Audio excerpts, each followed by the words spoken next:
The Union 0430 is brought to you by Real Geese, the most technologically advanced silhouettes ever produced. Oh, that's the first time the lady told us recording in progress. Hey, everybody. Welcome back to the Union 0430. This is episode 1 of season 2. We probably really don't need to call it by seasons or anything, but it makes me feel important, so I'm going to do it. Season 2, episode 1. Dave is doing some firefighting training tonight, so he won't be with us. And no guests tonight. We thought that just us to be on to shoot the shit and have a good laugh would be what everybody is in order for. So, as usual, we got Phil down in Oshawa, Mark outside the nation's capital, and Ryan in Nova Scotia. I'm not giving his location. He's been perched for the last 20 minutes while we're talking before I hit record. It's so warm. Been in my hands for 20 minutes. I want to start off the show with this. Do you guys get social media follow requests by these? And listen, I'm sure women, to the ladies out there listening, I'm sure you guys get these hunky men that try to follow you too. But for us, for me, we're getting all these ladies scantily dressed that wants to follow our social media. And when I look at it and I see who else is following this person, there's a lot of you fuckers that I know that are in Ontario that's following these ladies. And I just want you to know that they aren't real. Just so you know, they aren't real and you're not going to get with them. So apparently you can also pay for not real followers. There you go. I heard that. If you want to brag about your 15,000 or 20,000 followers, 10,000 of which are bots, then by all means, go ahead. Go for it, he says. Yeah, watch one good sweep of the gram and those gone. Oh, and my Instagram is blowing up right now. So, well, not that this is live, but there's probably some of those ladies right now. Fellas, we didn't do a show last week. A lot of timings getting mixed up, people all over the place. And then the first game of the Toronto-Montreal series was happening. So could have been turkey hunting.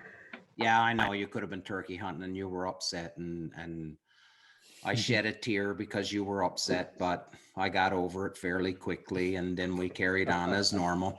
But yeah, we didn't do a show last week, which was okay. But now we're back. Like I said, season 2, episode 1. I put out a new, well, it doesn't really matter because by the time we put this on YouTube and on Podbean, the contest will be over. But I was surprised on how many people weren't jumping in on the contest. So not quite sure what was up with that, but I'm doing my best to remedy that. And thanks to you guys for sharing so much. Mark, we are going down in August, so we just made our plans. So Brian Mcrae, for anybody that's listened to the show, will remember the name Brian Mcrae and the fundraiser he does for mostly centered around his own son that has cerebral palsy. So now he's got a big bass tournament that he's planning. I'm not sure how many people. I know it's sold out. He said today that it's sold out and no more. What's it called? It's the Wild for Hope. I think this is the third one. Philly, are you going? No, I don't fish for bass. Anybody can catch bass. Well, I'm not really going there to fish.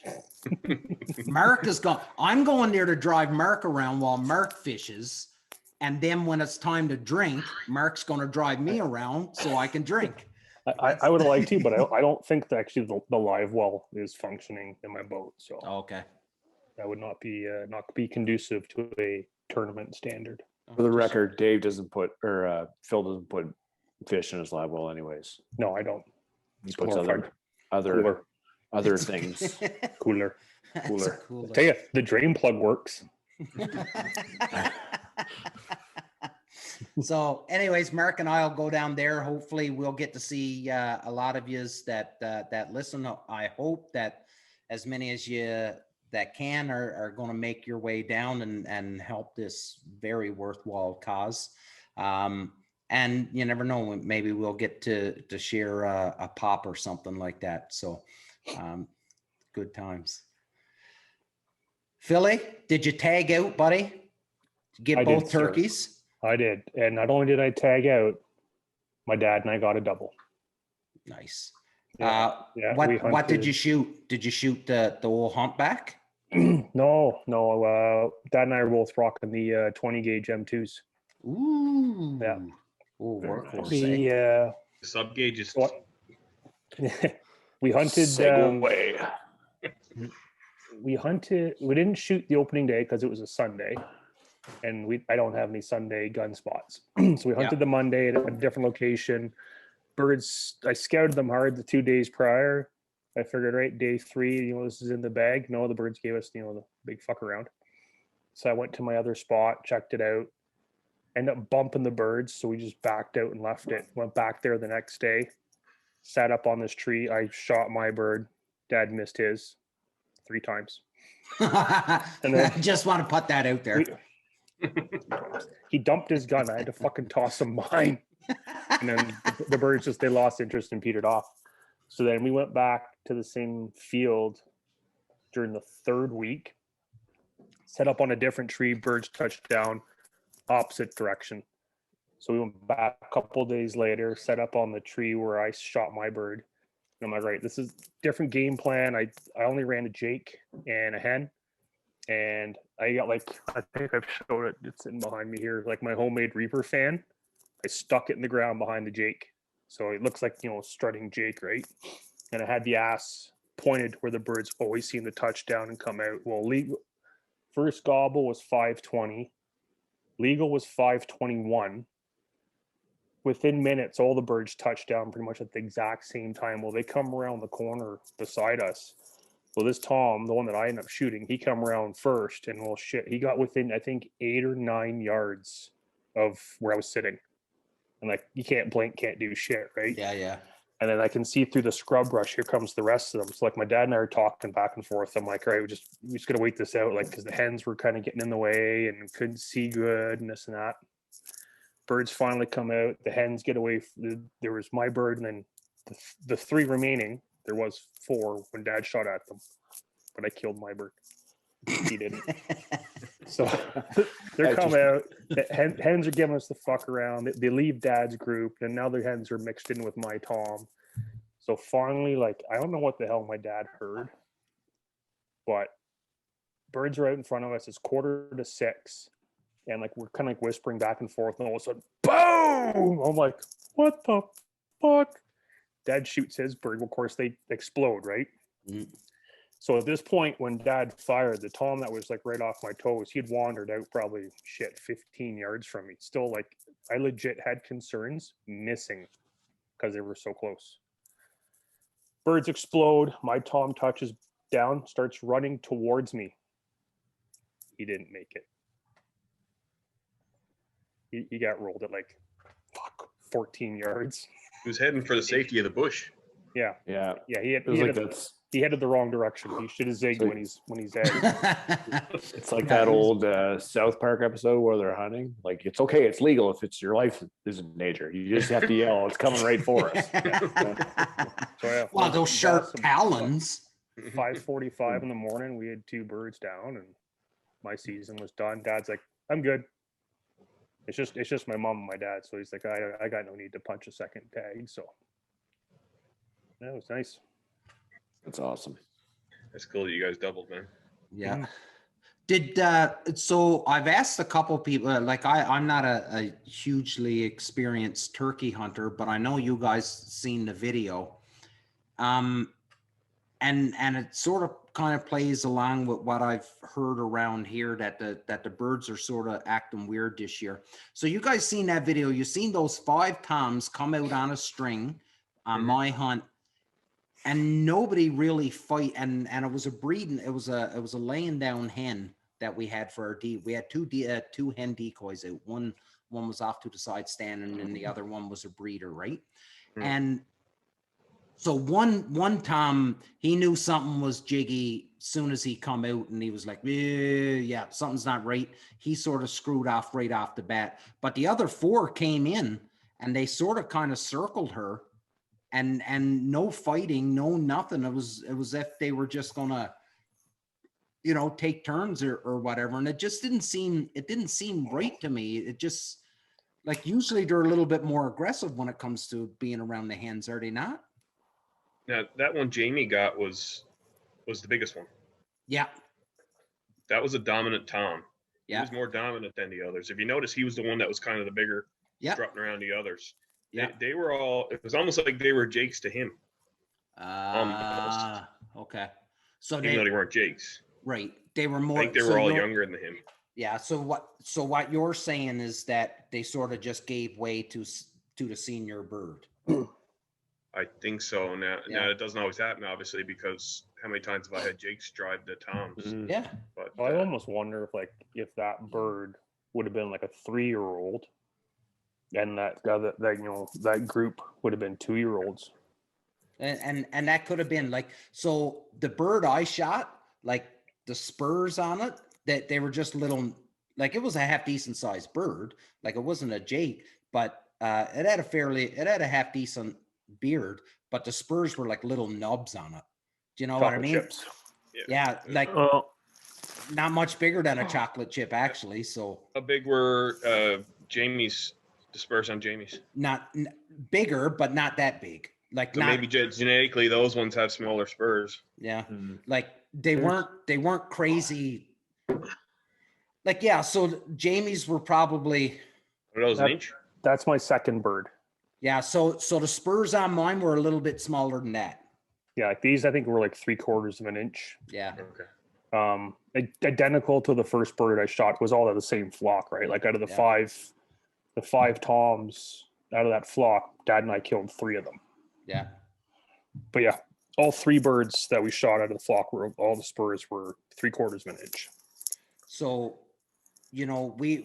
so Cade, I have my young fella with me again, and I seen a video on Instagram today of a dad and his daughter turkey hunting, and the daughter is on the pot call, and she's sort of, so she's scratching on the pot call, and she gets that gobble, and the look in her eyes just become wide as saucers, when she heard that first gobble. Well, Cade's sitting right next to me on the right, and we literally just sit down, we get ready. I sort of got a cam blanket and put over us to make sure we were hidden, and I was that gobble, and his face, and I bet you every hair on his arms, everything was stood up, and he was like, that sounded pretty close. And I was like, oh yeah, they're pretty close. We had to wait a little bit for him to come down, but 20 minutes to 6, we had both our birds shot. That's when I looked at the clock. It was 20 minutes to 6, and both birds were down then. So it seems like it takes forever, to get them down out of the tree. Like you can hear them, and it seems like forever for them to get down out of the trees and start walking. But if you've seen my video, like, we couldn't shoot because they were all so close together. If we would have shot, we probably would have killed, one shot would have probably killed 4 of them. You guys were out, or the deer. Yeah. Deer. If you guys were outlaws, you would have had a hell of a hunt. Yeah. But anyways, it was fun. Pull the plug out and just give her. It was fun. It was impromptu Conservation hunt. Yeah. Impromptu hunt, but it was good. Cade was excited, got him out again, and he's a big fan of turkey hunting next year. Hopefully he can go shoot his own next year. So sorry, Ryan, buddy, we're doing a lot of turkey hunting and turkey hunt talking. In talking turkey hunting, you notice that the boys in New Brunswick are getting a lot of birds, eh? Well, I seen them posting up a few of them. So I can't remember the numbers that Maddie Wilson and them said, but I guess so. Somebody is obviously keeping real good track of the numbers that's being reported of birds. I think it's been a very, very successful first season down in New Brunswick for turkey hunters. Would they have 400 tags? I don't know. I think it's something like 400 tags. I don't know. Are they Not doing sure. like the lottery draw, like big game, or? Yeah, they are. Is it a draw? It's a draw. Yeah. Yeah. So I'm curious to see how they're going to go through the winter. Last winter was pretty, I guess, for New Brunswick was not what they're usually used to. So I mean, northern New Brunswick, they can get a lot of snow, which can be, Darn right. which can be hard for like even when I lived in Ontario, like we didn't get as much snow as say northern New Brunswick did. No. So Mountain it's funny. gets buried. I've been moose hunting. Like we go up about an hour and a half west of Thunder Bay to moose hunt, and I've seen turkey tracks up there. Really? Yeah. So it'll be see what the winter climate does to the broods up there. So Somebody, and again, this is really, really bad information on my part, but somebody had put a post on the turkey group page. So we have the Eastern, what is it? The Eastern turkey? Is That's that it, Eastern? Eastern, Yeah. right? And then there's the Osceola. There's Oscillated. Osceola. which is the next west from us? Miriam's. Yeah. What? Miriam's. So somebody said that they've seen them in Maine, which, Depends on what people release. so is it, like I don't know enough about turkey hunting. I don't know what drives them to be in a certain geographical area. Do you know what I mean? I think it's just habitat. You Yeah. see, no different than with like say, the different species of deer, right? Like Mhm. we don't have muleys here in Ontario. But Yeah, you go fair. Alberta, Saskatchewan, there's all kinds of muleys, and then down into the central states and shit. Yeah. Anyways, I thought it was cool And that you go BC and Yeah. BC and they got blacktails, and Yeah. they're like fucking rabbits out there. Yeah, they're not like they don't migrate, so you're not going to see them if they're in another area. It's because they've been introduced, right? So really, They don't migrate Okay. some heated ponds. Okay. Anyways, seen that while I was perusing the Facebook world, and I just thought it was cool. I was like, man, wouldn't that be cool that you can that grand slam of turkey? Wouldn't it be cool if you were in one state or one province and you can knock off 2 birds out of that grand slam? If there were ever to be one turkey that I would go for on like a guided hunt, it would be for a Merriam's. yeah, me too. They're like just that tan fan like that, man. Like It's it's like so practically gorgeous. white. Did you Yeah. Yeah. did you see the smoke phase one that was shot in Quebec? Mm-hmm. Tom? Yeah, probably the coolest looking bird I've ever seen in my life. It was friggin' cool. And a big bird at that. Mark, me and Mark were on one day in Ontario, and he ended up shooting a tom that followed in a smoke phase hen the whole way. Really? Yeah, It's I had on video, yeah. Yeah, it's on my Instagram actually. Yeah, A video of it. Didn't Davis a couple years ago remember that property he hunted where he shot that monster one a couple years ago? But wasn't there like a white one or something? Wouldn't there like a Escape farm bird. No, I think there was a smoke phase Jake there, but I don't know Oh, what this ever is- became of it. Okay, it was a smoke. I remember there was a weird turkey around there. Yeah, I remember that one that he shot. It was like a fucking pterodactyl. I don't know Marco. how the genetics works, but like in the Ottawa Valley, like every year I would see multiple smoke phase hens, Yeah, like multiple, and you think, hey, that genetics has got to carry through. you know and what it is? There's got to be a tom, and I've got a theory. I've never seen one. But it's just, Oh. it's so weird, like, because I think smoke phase hen doesn't have a bunch of smoke phase young. It's not the Not way the necessarily, genetics work, right? like yeah, It'll have a bunch of normal young, but that genetics is in the line. So somewhere down the line, they're going to have another smoke phase. Sort of like twins bird. with It's gonna pop humans, out right? Now, whether it's going to be a male or not, that's even rarer, right? Like 50-50 or whatever. Maybe I it always see more skips a smoke phase hens, generation. though. Yeah.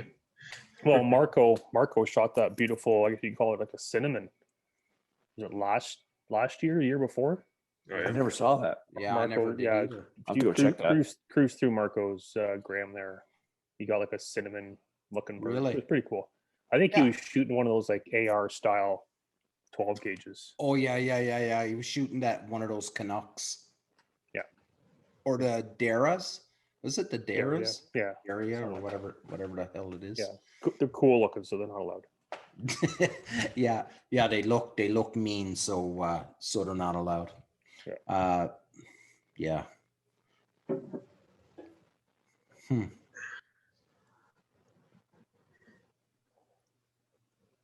Awkward. I'm looking for his. Awkward Ryan silence. got a nice colorful one there off of the property I hunt on there a few years ago. I think Ryan, you remember me and you scouted it that year.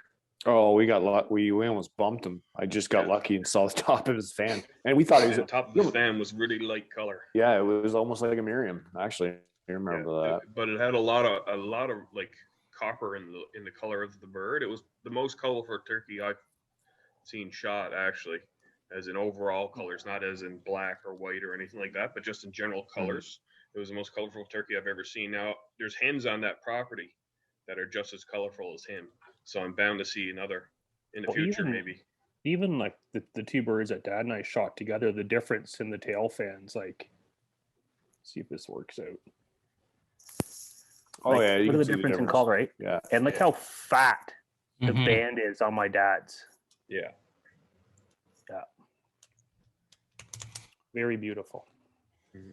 Yeah, huge. Like mine had a lot lighter color into the tail. Like, look, like by far one of the prettiest toms I've ever shot. Mhm. yeah. That's the cool thing about turkeys is there's no two are the same. Like that's the interesting aspect, but you can always find subtle differences, and you can have a tom walk in with a big swinging 11-inch beard, and for some reason he's got 3/4 inch, 3/4 inch, Chocolate, little nubs. Like chocolate yeah, chip. it's Well, just what the way I it shot goes. this year. Yeah, like 10 and 3/4 inch beard and 1 inch spurs. yeah, and it goes the other way. And or if you're like our buddy Davis, you just shoot friggin' Tyrannosaurus Rexes all the Just time. right Yeah. there on the wall. Yeah, just Fucking thing was massive. yeah. I think Jay only shot it because he was in fear for his life. So Self-defense. Yeah. I think he win a contest that year because of that bird. Yeah, he did. yeah, you did. Yeah. Yeah. To I some don't people's chagrin, but Yeah, I don't think he collected the prize though, from what I heard. He did, but he kind of got ripped off a little. But anyway, Oh, did he? Okay. I mean, there's no surprise. Yeah, never mind. I'm not fucking doing it. Fellas, duck stamps and the regs are soon going to be out, so we'll switch gears a little bit now and get on to the duck hunting stuff. So the duck stamps are going to be coming out soon. I don't know who it is that I'm guessing it's probably the Canadian Wildlife Federation. But I'd like to start seeing the numbers and seeing if there's an increase in duck stamps like this. So this year is going to be weird because we didn't have all those fellas south of the border coming up and hunting, right? And I know it plays a major factor into the amount of bird stamps that are sold. But this year, I'd like to be able to compare it this year. So hopefully the borders open up. All those people from south of the border get to come up and do their hunting, and the guides can actually make a friggin' living this fall. But I'd like to see the correlation in numbers. So how many bird stamps did we lose out on with our friends south of the border not being able to get up to Canada and hunt? I'd really like to know that. I'd also like to be able to see some of us go south and duck hunt. Yeah. like real south. Yeah. Like in Cyprus. Boot heel south. Were you guys following? Yeah. Ooh, that'd be cool. So the cinnamon teal, there's been cinnamon teal shot here. like just outside of Kingston. In Nova Scotia too. Really? Inside joke. Oh, okay. Okay. Lost my train of thought. Cinnamon teal shot in Ontario. Should have wrote it down. Yeah. Yeah. No, well, we're talking about going south and talking about The border opening. yeah, the border opening and stuff like Yeah. that. Anyways, I'm all fucked up. Do you I would wanna- like to see. I would like to see those numbers. And yes, Philly, I would like to get a chance to go down to States. I want to go down and hunt with Jeff Coates, which we're working on getting that squared away. But you know that's going to be an epic hunt to go down with Jeff, especially now that he's become a friend to us all. But still, to be able to be in that stand in Cyprus is still a bucket list hunt that I just want to, Yeah. even if I only got to put the gun up once. And Just I to don't even watch just to see the show, man. That's what watch the mallards dance just from the We should, head. maybe after the show, we should talk about Wade. talk about Wade. Oh, I was going to say, as Wade would say, cup and pumpkins. Cup and pumpkins. Yeah. Yeah. What is it? They're holding pumpkins or something Golden like pumpkins. holding pumpkins. But yeah, maybe, yeah, we got to talk. Wade is so ridiculously busy at the beginning of the season. So it would be a late season. No, which but he is- could point us in the right direction. Mm. yeah. I do. That's I want more- to get down there and I'd like to be able to, wouldn't it be cool to do a hunt down in Arkansas and then, you know, Arkansas. yeah. Kansas. Yeah. And then, you know, leave your hunt and then, hey, let's swing by Max Prairie Wing and just go in there and check Hey. things out. Swing My by Dis- that's my- Bird Dog Factory. There you go. Yeah, it's my Disneyland. That's It's another like shameless this. plug. Yeah. Yeah, we're gonna put some emphasis on them shameless plugs here for Bird Dog here this week, Philly. They are the official, unofficial sponsor of the Punisher Waterfowl. Yeah. Chris Davis made a post saying that sucks. You guys can't get Bird Dog whiskey. And I'm like, well, how does Chris Davis get Bird Dog whiskey? Makes me wonder. Things that make you go, yeah. Anyways, boys. What I was going to bring up though, has anybody, I know Rusty Heron didn't get to go this year because of the border being closed and all that shit, but were you following the Kalapalooza at all down with Mr. Stevens and the R&T guys? Did you follow that at all and see like just the show that and the event that he puts together for all these call makers to come? Wait, is it in Stuttgart? Is that where he is as well? Is that where R&T is, Ryan? Let's call Palooza. Yeah. But is it in Stuttgart, Arkansas? I don't think so. I didn't No? see the post. I'm not sure, but No, but Call where's R&T at? oh yes, yeah, it's Yeah. in Stuttgart, which Yeah. is like you can go to Max Prairie Wings, pick a rock up from the parking lot, and hit R&T with it. Okay, so that's where it was, and he had, like, I was watching some of the stuff, like it's like the call, it's becoming art now. Do you know what I mean? Like there were some dudes that had showed up for Kalapalooza, and the things they were going, like, I didn't hear how the call sounded, but the look, like, it's turning into art now, and it's like these people from different backgrounds are coming in and making these calls, and John Stevens, he made the post and he was like, it's amazing. It's like looking at these people and you're like, how did you even come up with this shape of a call, this design of a call? And this is what it's literally turning into art. It's a pretty cool concept. Like if you ever watch like those cooking shows, like where they have like 4 chefs, like different Yep. backgrounds, they have to make a meal, like can't really like Hell's Kitchen or whatever. He kind of like took that kind of concept and said, okay, we're gonna take like teams of like 2 or 4. You guys are gonna like cross like concept on and make a call, and then the best team wins, you know. Mhm. So he had that idea, and I think it's, you know, to the small genre that is like call makers and like call enthusiasts, like it's pretty cool concept, cool idea. So it really appeals to like the hardcore guys, like I think so. I watched a little bit of it. It's pretty interesting, and you're right, like the creativity that just comes out of these guys, like to impress somebody like John Stevens, like you look at some of the stuff that Josh Raggio is putting out is like next level, like just stellar pieces. Like you almost like don't want to put it on the lanyard. Well, and this was like some of the stuff that like it was artisans. Do you know what I mean? Like these were people that like this is art that they're making. I never heard how they sounded, but how they looked, it was like so out there, and I was like, man, it just looks cool, and it's really cool what you're saying, Ryan, like the concept that he took behind.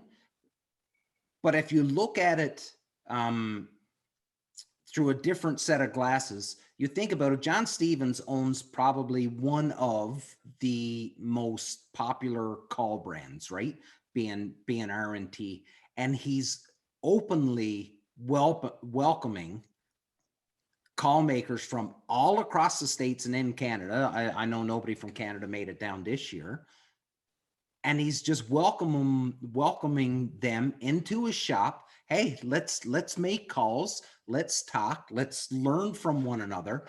And it is so good to see that even in, when you could be the top and very near to the top, and you're still giving back into the community, which is, that waterfowl hunting community, that call making community. So it says a lot about John Stevens and how comfortable he is with his product and with his company, that he's able to welcome all these people in. And we had Rusty on last year after Kalapalooza, and he couldn't talk enough about how great Mr. Stevens and his wife was and welcoming everybody in and all that stuff.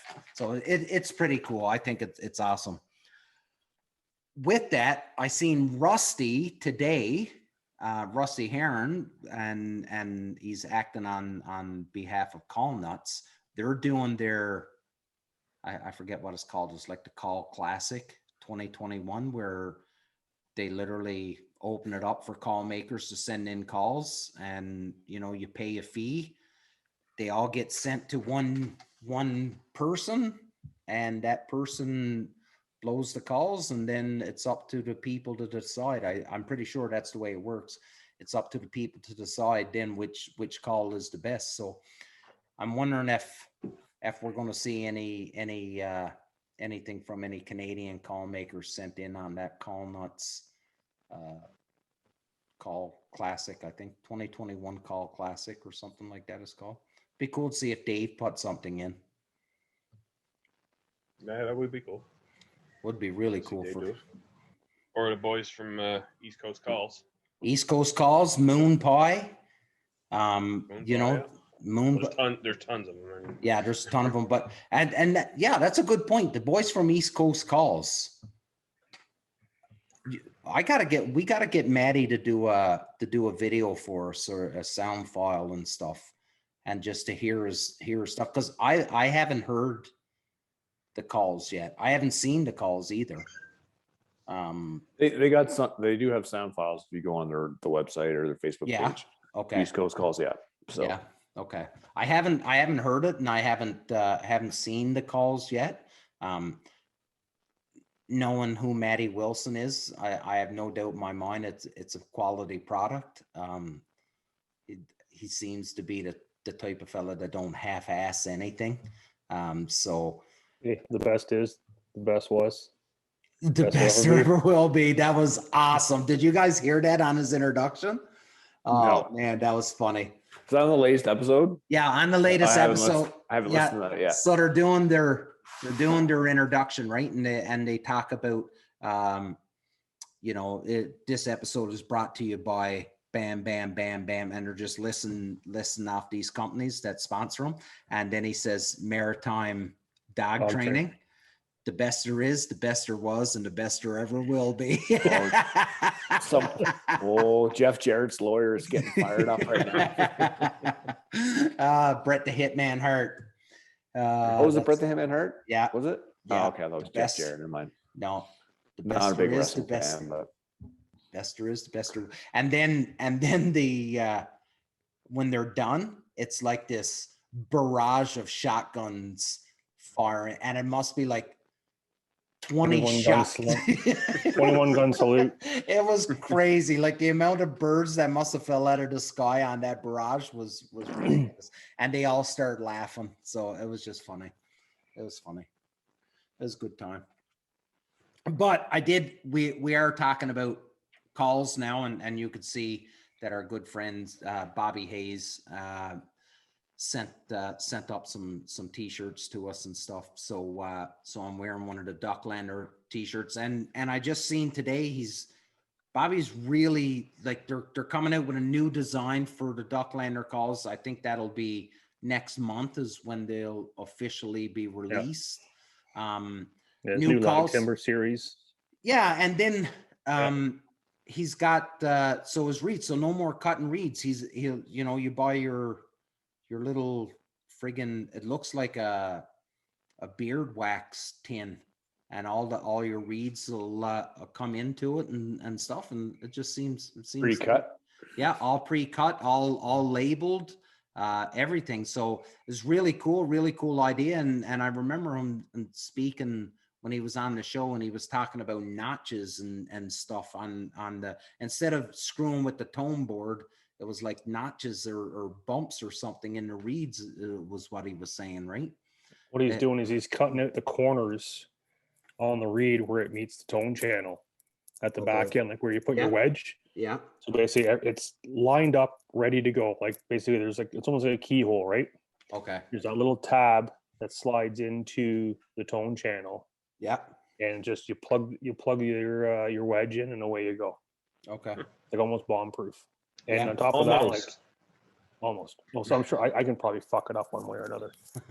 But it's all like all the new calls and stuff that Bobby's coming out with, all these like limited edition runs and stuff, and just like some impeccable work that he's putting in. Well, those limited edition, I forget what he called them. I think he called them like the Bobby Hayes series or something, the signature series or something like that. Like those were like absolutely ridiculous looking calls. Like it was, yeah, amazing. So exciting time, man. Like there's lots of new stuff. We were talking about it before the show started, and we're talking about, Avian X is coming out with a new Robo Duck. I know it's been announced, like Ryan said, it was announced a few months ago, but I don't think it's actually in stores yet.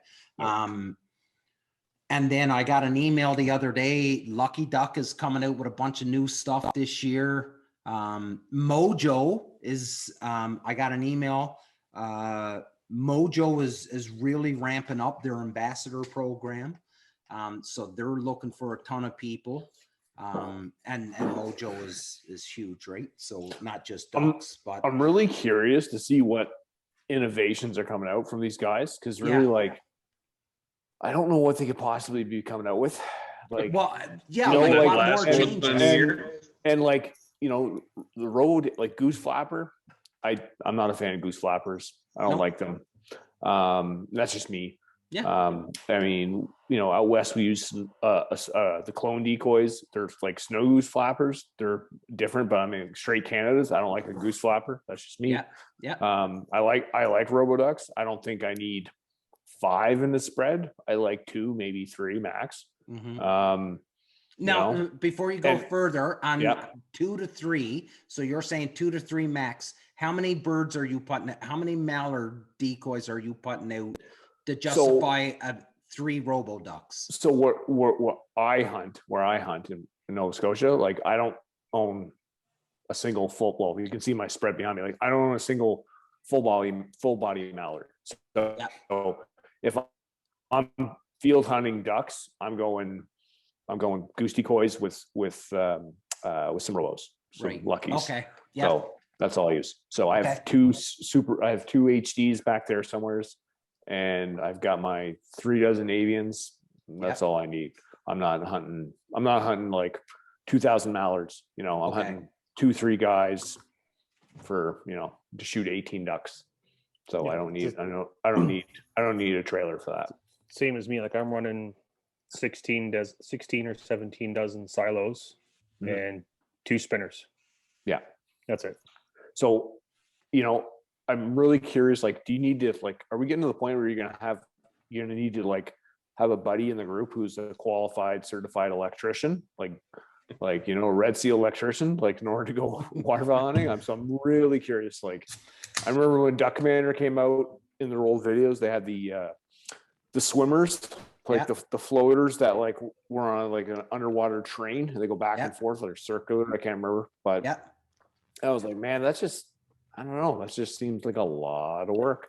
Well, I mean, and it's different for guys in the States because they lease property, they manage property, they might have, there's not as much public land. So you kind of like, you control water levels. So you can leave all your decoys in one spot all the time for traffic. So it's different in it might work in certain areas, but where we're at, really, I don't know if that really flies. I've just like, so when Avian, made the announcement that they're coming out with theirs, you'd like to think, or I would like to think that in order for Avian to jump into this field of robo ducks, like they've got to make a new innovation, right? Like the wings spin. Yeah. How can you expand on that? Like what you're saying, Ryan, like how can you make a product that's already good? How are you going to make it better? The flapper, I agree with you. I'm not a big fan of the flapper.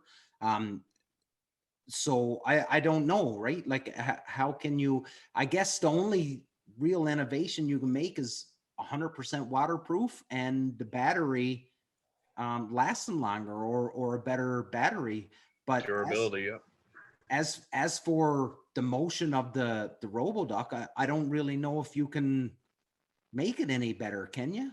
Wings that floats when you drop the fuckers in a lake. Yeah, not that magnetic fucking where it just goes bloop. Been there, done I'm that. not gonna lie. I may have donated some wings to fucking Lake Simcoe. Yeah, In my earlier years. Good point. I lost a lucky duck one. Well, I didn't lose it, but we were hunting a lake one morning, and I'm watching something else, and the guy next to me goes, "Where's your lucky duck? Did you set it out?" I'm like, "Yeah, I set it out." I'm looking like, "Where the hell is it?" And I'm like, "Did I not set it out?" Like I started to second guess myself, and then I realized, oh no. So I jump out of the blind and I go over to where I set it up, and I look underwater, and I can just see underwater the wings going whoop, whoop, whoop, very slowly. So, but I drained it and it still works to this day. It's the same one I have back there. That's the only one that still works. Yeah, I know. I know you were gonna say that. Mine, you know what? In Lake Ontario. I've sunk one. Mine still works. I know there was a bunch of people that had a bunch of problems with their Lucky Duck, and to the best of my knowledge, Lucky Duck was pretty good with the warranty and stuff, and fixing it. But I do know there was a lot of people that did have some issues with those HDs first when they come out. Yeah, well, we had 7 or 8 of them that were bought, and I think all but 2 weren't working after a year. Really? And but it's not that they fixed it; it's that they let it get out, and that everybody had to use it, and then have it broken, and then you didn't have a functioning Lucky Duck. I mean, Right. How hard is it to test your shit so that it actually you're putting out a good product, right? So they did the Bill Gates thing, like with Windows, right? Just put it out and let everybody figure out what the problems were and then fix it. Sell spare parts. Yeah. Yeah. So that's what I think about of a lot of people. Just fucking spare parts. Yeah. Good one. Good one. Yeah. Glad to see you jump in on that, Philly.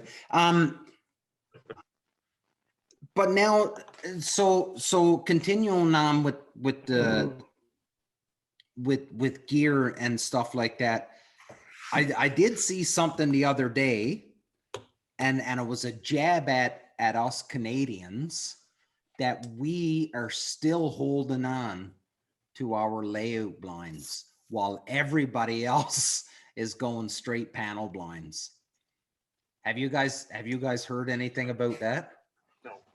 No. I will say now that I own a panel blind, which is on the ground right there. Yeah. I hunted out of that more than my layout blind. Ducks. Yeah. And it, for geese too. We used it for geese Yeah, this year down too. there, yeah.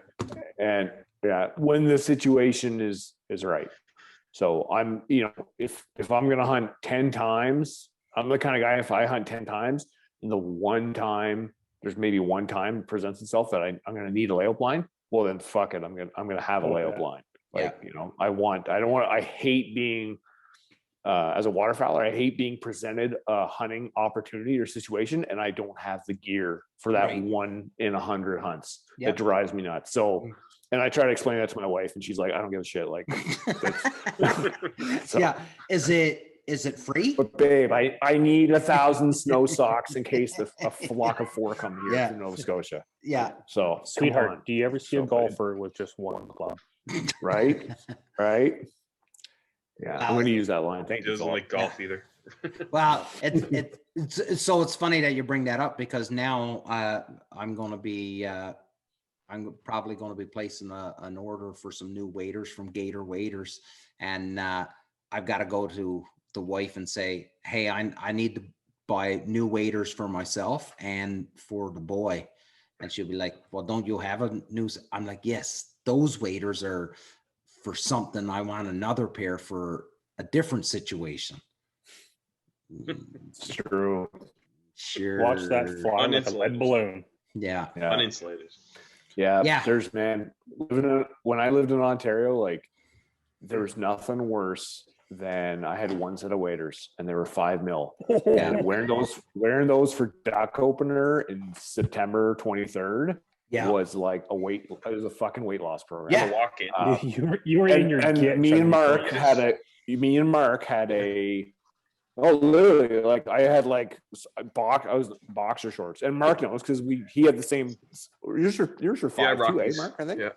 We hunted. We used to hunt with this fellow who was a little bit older than us, and just like a cool spot. Like we had to like sludge in, like walk in through like chest high water, and it's just we called it loon shit. It was like that duckweed, that grew on top of the marshes, like in the early season. You'd catch every little bit of it walking through. You'd have to like stop every 10 feet and just separate it out of the way, and then you'd kind of carry on through and collect more. So by the time we even got to like set up, you're down like 5 pounds. Like it was just insane. So in Ontario, like you need like a set of like breathable lightweight waders, and then those 5 mil come like mid to late November where you're literally breaking ice because there's still birds around, but you got to break ice. You're pretty thankful you got those 5 mils. But I was cheap and I didn't. I just had 5 mils and lost 10 pounds in the early season. Well, no, and you bring up a good point because more and more we hear people that are coming into the sport and becoming waterfowlers and that old joke, hey Dad, can I become a millionaire if I'm a duck hunter? And the response is, yeah, if you're a billionaire. There's always a pile of gear that you need, but just like you said, Ryan, like when you had the money to buy yourself a set of waders, you bought the best that you could get for every situation. But now I've got a few extra dollars. Now I need to buy the other thing. It's impossible to have everything you need right up front. And people, I think that's what scares a lot of people off is they think they need to have all of this gear and all these decoys and 10 calls hanging off their neck and all this shit when that's not even the case. Like, all 4 of us here have got a fairly good spread of equipment.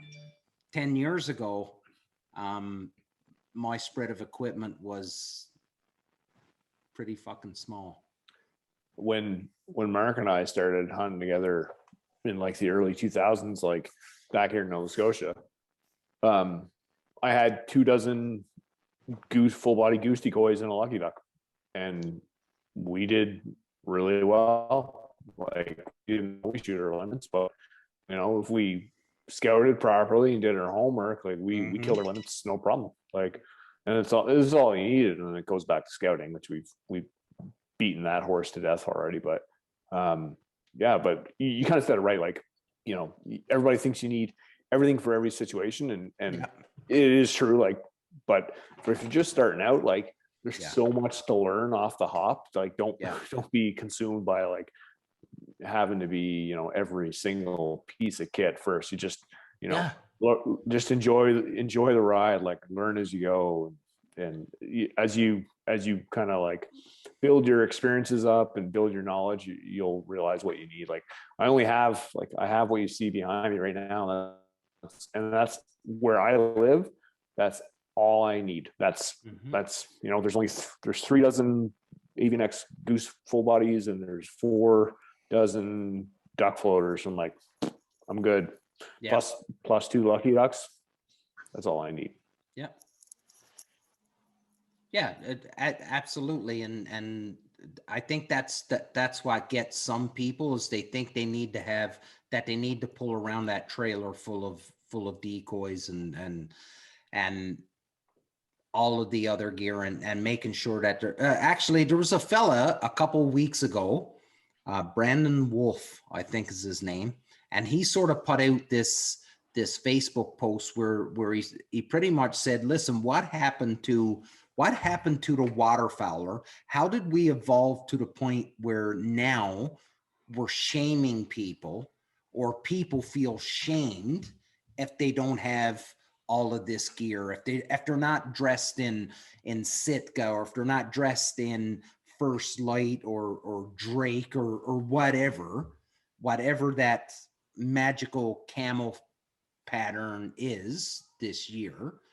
And people sort of feel, well, I'm nothing. I'm just rocking the canvas overalls and a hat. You know what I mean? Like, I grew up wearing nothing but a fucking pair of rubber boots and pair of overalls, and I never had any camo. Actually, that's when you would have been made fun of where I was from if you went duck hunting with camouflage, which sounds ridiculous now, but you would have been made fun of because nobody had it. Nobody, so now we're at this point where gear is so readily available. Like for us here in Canada, we got Canadian Waterfowl Supplies just down in Scotland, Ontario. Anything you need, it's and Pat sends everything with I think it's UPS, Phil? Yep. Yeah. So you order from Pat, you're having your shit in 2 or 3 days. Absolutely. So like anything you need, it's right there. You get it as soon as you need it. Like I'm scared that there's a group of people out there that loves the idea of getting outdoors and shooting birds and hanging out with their friends, but are scared to do it because of the financial commitment that they think it takes, when really all you need is a gun and something to keep you warm. Really, that's all you need. And a method of retrieving birds in the water. Yeah. Like when it comes to blinds and stuff, like if you're doing like, shoreline hunts, pond hunts, this and that, you can invest in a folding saw and make a blind. Yeah. Yep. I've done that countless times. We're just Big time. Look at this free natural shit. Yes. Stick it in the fucking mud, sit behind it. Buddy, we were down in Nova Scotia a couple years ago at this place that Ryan and Mark always hunted, and fun. And the 3 of us built a blind that day, that morning, for an afternoon hunt, and it was a friggin' smasher of a hunt. And we literally built a blind out in this pond that the 3 of us could stand behind and just smash birds. And it had nothing to do. We totally built the blind. The only piece of like quote unquote construction equipment we had was zip ties. We cut willow branches. Mark made it into like a box frame. So like wide enough for the three of us, stuck it in the ground, ran willows that way, and then we just cut bulrushes and zip tied them to the front, back, over top of us. And I'm sure Mark had his chainsaw. Nope. No, There just was 2 no feet in a chainsaw. heartbeat, man. We Yeah. had I don't- two little I don't need a handsaws. chainsaw to cut wood, buddy. Yeah, he's part beaver. You should see the tail on him. So, anyways, we just improvised. Are you looking for it now, Mark? Are you? Yeah. Yeah. Hey. Yeah. It was a good little hunt too. I thought about you today, Mark. Have you ever heard the song Lumberjack by Jackal? No. So I'm You will now. Yeah, I'm doing PT today and it's on my playlist and it starts and I immediately laugh and I think of you. It is carny rock, like it is hair metal, like as much hairspray as you can get in your hair and as much makeup you can get on your face. And this band are called Jackal and they've got a song called Lumberjack and there's a dude playing a chainsaw in the background. Yeah. There it is. That's next level. Yeah. And that's my pretty me and Ryan. Look at that pumpkin, eh? Yeah. Oh, yeah, I look at can that. see me now too. Yeah. Yeah. Yeah. I'm gonna look for the infamous black duck. The pair Oh, I of got it. black I got it duck. right here. Do you? That was great. There's a good story behind that. This is Yeah. good. Which he should be as soon as we can, we'll get him on the show too.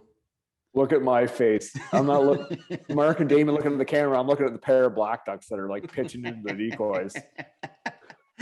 He's saying And he's Stupid like selfies, let's say it. fucking so selfies. a couple You guys taking selfies on the hunt. Yeah. a couple Fucking times selfies, I knew it. yeah, a couple times before that picture was actually taken, you could hear Ryan going, "Man, you guys spend a lot of time on your phone while you're hunting." Yeah. That's the day I knew I was like, oh my God, I'm my father's son. Yeah. It's funny stuff. And we got those 2 black ducks. Yes, we did. We sure did. Yeah. was- I think we got everything that came into that hole. I just didn't move until they landed, and then I moved. Yeah, Mark's like the whole way. And he's like, Anyways, check out that song, Jackal, Lumberjack. Oh, yeah? You'll Jackal like it. Lumberjack. Yeah. You'll like it. They play a chainsaw. Any song that has a chainsaw as an accompaniment. I'm more partial to Chainsaw Earl. My buddy, what's his name? Yeah. That's a good one too. Earl. Well, boys, I think we've sort of kind of beat it to death. This was a good episode. We just shoot the shit and have some fun and Every episode's a good episode. yeah, it is. Yes. You're right. And you know what, everybody, to the people that are listening, sorry it's taken so long to actually bring this up, but from the bottom of my heart, really thank you for everybody that sent in messages and comments, especially after we hit episode 50 and that 1 year anniversary. And I know there's a ton of you that don't write, that I end up meeting up with or cross paths or a message and you just say, hey, I love the show, that I never would have expected that you would have listened to the show. I can't thank you. I know the boys get it all the time too. So thanks for listening. Thanks for giving us a reason to meet up and chat with one another, because really that's the whole idea of the show is really a chance for us to hang out, talk about bird hunting, whatever that may be, and then all of the dumb shit that happens revolving around bird hunting. And sometimes we'll make fun of people too. That being said, this was episode 1 of season 2. And you know what? Another 50 episodes will be posted before we even know it. We've got some pretty amazing guests coming up right now on the books. We've got K2 Coolers coming on. We've got Gator Waders coming on. We've got Matt Pomeroy coming on to talk about shooting sports and fitting a shotgun and all of that stuff. So for anybody that's in the market for a new gun, when you go to that gun counter, here are the things that you're going to want. That's probably going to be next week with Pomeroy. We've got some pretty amazing guests coming up here in the near future. So the show is only going to keep getting better, and we got you to thank for this. So we'll do a quick round table and we'll call that an episode. So Philly. To our millions of listeners, watchers, subscribers, we thank you. Just to echo what Damien said, it's been a great year. Looking forward to another great year, and this is going to be a big summer. So tune in, watch, subscribe, like, smash, do some other nonsense, whatever. Right? Just follow the fucking show. But we have some great. Here you go. we got some great people coming up this summer, so I'm looking forward to it. I do have to preface this because I know Craig Mintz from Real Geese never watches on YouTube. He puts the show on and he listens to it while they're in the shop. Craig, you need to watch this episode and look at Mark at this point and see how ridiculous he looks with that Real Geese hat on. We've got to get Mark a low profile hat or something. So something a little slimmer. A little bit slimmer. So either way, you need to take a screenshot of this, Craig, and put it up in the office. Just so everybody can see it, because he looks like Elmer Fudd. He looks like my dad right now. So Craig, we'll be talking. We got to get Mark a new hat, buddy. Ryan. Yeah, always fun. I look forward to this every week. For anybody who listens or watches out there, thanks for that. Whether it's just one person or 10,000 people, we're going to do this anyways. So It doesn't really matter. So the more people along for the ride, the better. And we're just trying to be honest and as grounded as people are, because there's so many people who are just especially in this industry, who are just like not true to themselves or for whatever reason. But so we're just like Damien always says, we're just a couple of arseholes who just enjoy each other's company and like to shoot some birds and talk about our experiences. And like I said, I look forward to it every week. So good times as always. Dad, up to you. I'm not gonna lie, man. When we started this, I didn't think it was gonna go very far. I said, well, we'll do a few episodes or whatever. Yeah. And over the past year, man, sometimes it's been a little bit of a lifesaver. Like when I was in isolation in Newfoundland, like to get on this chat with you guys was the highlight of my isolation. Besides being out in the woods in Newfoundland all the time. Right. But as far as communication wise, it was awesome to be able to sit here and talk to you guys. Now, this is a show we put there for people to listen to and watch and everything. But this is a great little social thing. Like the shit we've been through for the last year with all the COVID crap and everything. And we can get together every week and shoot shit like this and get on guests and things we can't even do. Like you can't go meet all these people because you can't leave your damn province or whatever. Right. So it's great. Like, it's just situationally it worked out great for I think for us and for the people we're talking to and everything. So I mean, where we are now, I didn't picture it. So and I know it's just us shooting the shit, but man, it's been awesome. I love it. Yeah, good point. And I never thought about it. I look forward to it. There was a stretch there. I think we had 3 weeks where we didn't do a show at one point. And it was just, everyone was busy and sort of, and I was kind of into a funk just because of my own bullshit. And I can remember it was a Thursday and my wife said, "You're doing your show this week, right?"